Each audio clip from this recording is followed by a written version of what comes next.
Hello everyone, তো আজকে দেখো নীল পুজো আর আমি সবে রেডি হচ্ছি। দেখো কোন শাড়িটা ঠিক করে করি, তো ফাইনাল লুকটা রেডি হচ্ছে তোমাদের সাথে শেয়ার করবো।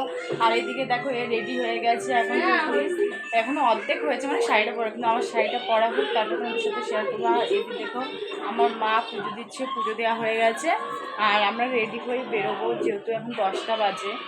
সকাল সকালে পুজো দিয়ে আনলে এরপরে যদি ভিড় হয়, যার জন্য যাই হোক আমি রেডি হয়ে তোমাদের সাথে শেয়ার করবো। ওকে গাইস, তো গাইস ফাইনালি আমরা রেডি। তো দেখো কেমন লাগছে আমাকে, আর এও রেডি। তো তোমাদের সাথে একটু ভালো করে শেয়ার করে দিই, দাঁড়াও শেয়ার করবো না। হ্যাঁ দেখো আমরা ফাইনালি যেভাবে রেডি, শুধু এখন হেয়ার স্টাইলটা করবো কিনা আমরা কেউ জানি না, হয়তো চুলটা ছেড়েও যেতে পারি। তো তোমরা কমেন্ট করো যে হেয়ার স্টাইলটা কি করব নাকি আমরা চুলটা ছেড়ে যাবো। এরকম খুব দেখো আমাদের দুজনকে কেমন লাগছে তোমরা একটু কমেন্ট করো। হ্যাঁ, তো ফাইনালি আবার আমরা ওখানে মন্দিরে যখন জল ঢালতে, তো এখনই মা পুজোটা ওই বাইরে পুজো দিচ্ছে, সেই পুজোটা দেওয়া হয়ে গেলে আমরা বেরোবো। তো কেমন লাগছে সেটা কিন্তু অবশ্যই তোমরা কমেন্ট করে জানিও, আর যদি ভালো লাগে অবশ্যই কিন্তু লাইক শেয়ার।